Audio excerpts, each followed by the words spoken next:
তো দেখো সকাল সকাল চা বানিয়ে নিয়েছি আর এখানে চালের রুটি। তো এটা দেবো হচ্ছে মা আর বাবাকে। তো আজকে বৃহস্পতিবার, তো মা হচ্ছে শুধু চা খাবে, রুটি খাবে না। তো পুজো করে এসে তারপর রুটি খাবে। তো সকাল সকাল বাসি কাজ যাচ্ছিলো, সব কাজ কিন্তু বাড়ির হয়ে গেছে। তারপরে দিয়ে দিলাম মা বাবাকে দুজনকে চা। তো দেখো সব কিছু কাজ হয়ে গেছে, ঘরদোর পরিষ্কার করা, পরিচ্ছন্ন করা, মোছা ধোয়া সব কমপ্লিট। এগুলো আমি করলাম, চা করে দিয়ে এলাম। আর দেখতে পাচ্ছ মা এই যে ঘরগুলোতে গোবর দিয়ে করে গেছে, বুঝতেই পারছো তোমরা। এবার শুকনো হলে এটাতে ঝাঁট দেওয়ার পালা। তো এখনও পর্যন্ত ভেজা ভেজা আছে এখনও। দেখো দেখতেই পাচ্ছ চারপাশটা মা ভালো করে সুন্দর করে গোবর দিয়ে চলে গেছে। আর বিছানা টিছানা তুলে নিয়েছি, গুছিয়ে নিয়েছি সব কিছু। তো এখন যাব হচ্ছে একটু মুখ ধুতে। এখন মুখ ধোয়া হয়নি, কারণ প্রচুর কাজ ছিল। সকালে উঠেছি প্রায় ওই দেখো ঘুরে 5:30 বাজে, তখন উঠেছিলাম। এখন দেখো 7:10 বাজে। কীরকম মা আর আমি দুজনেই কাজ করে যাচ্ছি। তো এবার একটু চান করব, মুখ ধোবো, ঠাকুরকে পুজো করব, অনেক কাজ আছে। তো চলো বেরিয়ে যাই এবার।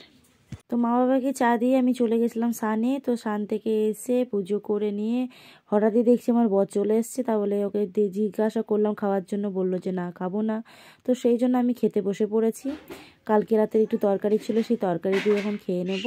আর এদিকে দেখো কিছু সবজি কেটে রেখেছি, যেটা কেটে দিয়ে এখন আমি ফোনের কাজে যাব। এগুলো কাটা থাকলে কি হয় জানো তো, মানে রান্না করতে একটু সুবিধাই হয়। আর মা আজকে পুজো করবে, তো সেই জন্য অনেকটাই যদি লেট হয় তখন তো অসুবিধা হবে, হরবড় হবে আর কি। তো সেই জন্য আমি কেটে নিলাম। আর আজকে শাক রান্না হবে। আর এদিকে দেখো মা কিন্তু অলরেডি শাকটা আমার কেটে দিয়েছে। আর আমি কিন্তু 11টা, এখন 11:30 বাজছে প্রায়, আমি নেমে চলে এসেছি রান্না করার জন্য। তো তার মাঝখানে কিছুক্ষণ ফোন করলাম প্রায় 9টা থেকে। তো এবার রান্নাবান্নাগুলো চলো একে একে করে নিই। তো দেখো বকতে বকতে এদিকে দেখো আমার রান্না কিন্তু অলরেডি কমপ্লিট হয়ে এসছে প্রায়। এদিকে দেখো আমি ভাজাটা নামিয়ে নিয়েছি, যেটা পেঁয়াজ আর আলু দিয়ে ভাজা হয়েছে। আর এদিকে তরকারিটা বসিয়ে দিয়েছি। আর একটা রান্না হবে, সেটা হচ্ছে পেঁপে ভাজা। তো সেটাও মা কেটে দিয়ে গেছে, আমি এবার ধুয়ে রান্নাটা বসাবো। তো এদিকে চলো চটজলদি এই শাকের রান্নাটা করে নিই। তো লাল শাক কার কার খেতে ভালো লাগে সেটা কিন্তু জানিও। তো আমার তো খুব ভালো লাগে, আমার মানে আমার বাড়ির সবারই প্রায়ই খুব ভালো লাগে। তো এদিকে তরকারিটা কিন্তু অলরেডি আমার হয়ে গেছে। আর এবার হচ্ছে পেঁপেটা ভাজবো, মানে আর একটু বাকি আছে। তো দেখতেই পাচ্ছ হয়ে গেছে, মানে প্রায় হয়েই এসেছে। আলুটা সব সেদ্ধ হয়ে গেছে, শাকটাও সেদ্ধ হয়ে গেছে, বেশ সুন্দর একটা কালারও এসছে, দেখতেই পাচ্ছ তোমরা। এবার হচ্ছে পেঁপেটা ভাজবো। তো পেঁপে তো ভাজা হয়ে গেছে। আর এদিকে আমার বড় কিন্তু কাজ থেকে চলে এসছে। তো ও চান টান করলো, বাবাও চান করলো, চান করে তারপরে সবার জন্য খাবার বেড়ে নিলাম। আর আজকে উনুনে ভাত হয়েছে, তো মা ভাতগুলো বেড়ে এনে দিল, আর আমি তরকারি বাড়লাম। তারপরে দেখো সন্ধ্যা দেওয়ার পরে আমরা কি খাচ্ছি। তো এগুলো দেখো, এখানে হচ্ছে আমি আলু বেশ সুন্দর করে কুচু কুচু করে কেটে নিয়েছি। একটু হলুদ গুঁড়ো, জিরে গুঁড়ো, লঙ্কা গুঁড়ো, ধনে গুঁড়ো, গরম মশলা গুঁড়ো, চাট মশলা, একটু লঙ্কা কুচি, পেঁয়াজ কুচি সব কিছু দিয়ে এখন বাঁধতে চলেছি বাড়িতে আমরা চুরমুর। তো এটা বাবার কাছ থেকে, বাপের বাড়ি যখন গেছিলাম না সেই সময়কার নিয়ে এসেছিলাম। তো বাড়িতে ছিলই, আর আমাদের নিরামিষ ছিল বলে খাওয়াই হচ্ছিল না। তো সেই জন্যই আর কি ভাবলাম চলো আজকেই খাওয়া যাক। তো দেখতেই পাচ্ছ আমি এখানে সব পাপড়িগুলোকে বার করে নিয়েছি। আর বার করে নিয়ে ভালো করে হাতের সাহায্যে দেখো ভেঙে নিচ্ছি। তো এবার হচ্ছে ভাঙার পরে আমি কি করব, ওই যে যে আলুর যে চাটটা আমি বানিয়েছি সেটা আমি দিয়ে দেবো। আর কিছু ধনেপাতাও দেখো আমার বর এনে দিল। তো এবার ভালো করে কিন্তু এবার মাখিয়ে নেব। আর আলুটা সেদ্ধ করার সময় লবণ দিয়েছিলাম, তো সেরকমভাবে এখন আর লবণ লাগছে না, যদি খেতে খেতে লাগে তখন দিয়ে দেবো। দেখতে পাচ্ছ এটা হচ্ছে ফাইনাল লুক। তো এদিকে আমরা নিয়ে নিয়েছি, আর ওইদিকে হচ্ছে মা আর বাবাকে দিয়ে দিয়েছি। তো চলো এটা খেয়ে আজকের মতো ব্লগটা শেষ করে দিই।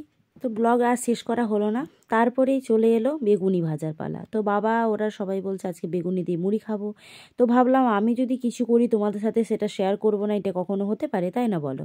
তো এই জন্য চটজলদি দেখো চলে এসেছি ক্যামেরা নিয়ে। এবার বেগুনগুলো কেটে নিয়ে ভালো করে ধুয়ে নিই, লবণ মাখিয়ে নিলাম।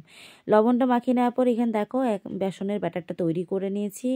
এবার ছাকার পালা। তো তেলটা জাস্ট গরম হবে, তো গরম হলে এগুলো ছেঁকে নেব। তো সব কিছু রেডি করে নিয়েছি দেখতেই পাচ্ছ। আর এবার দেখো ছাকতে শুরু করে দিয়েছি। তো চলো দেখতে থাকো, আশা করি তোমাদের অনেক ভালো লাগবে। আর ভালো লাগলে অতি অবশ্যই একটা লাইক করতে ভুলো না। তো দেখতেই পাচ্ছ খুব সুন্দরভাবে এদিক ওদিক উল্টে পাল্টে ভেজে নিয়ে নামিয়ে নিয়েছি সবগুলো। আর কি দারুণ দেখতে হয়েছে আর কি সুন্দর হয়েছে, তাই না বলো? একদম মচমচে হয়েছে কিন্তু জানো। তো এবার হচ্ছে গরম গরম দিয়ে মুড়িগুলো খেয়ে নেবো, কারণ আর ভালো লাগছে না, কারণ সারাদিন ফোন করা হয়েছে, শোয়া হয়নি। তো সেই জন্য না একদম ভালো লাগছে না, শরীরটা চলছে না। তো সেই জন্যই দেখো ওদিকে ভেজে নিয়েছি, আর এদিকে একটু বেসন বেঁচেছিল, সেটা কিন্তু আমি এখন ঢাকা দিয়ে রেখে দিয়েছি, যাতে কাল সকালে যদি কিছু করা হয় তখন ওটা মিশিয়ে করে নেব। আর এদিকে আমার বরকে দেখো দিয়ে দিয়েছি, আর এদিকে আমিও নিয়ে নিয়েছি। আর মা বাবা বললো একটু পরে খাবে। তো চলো টাটা।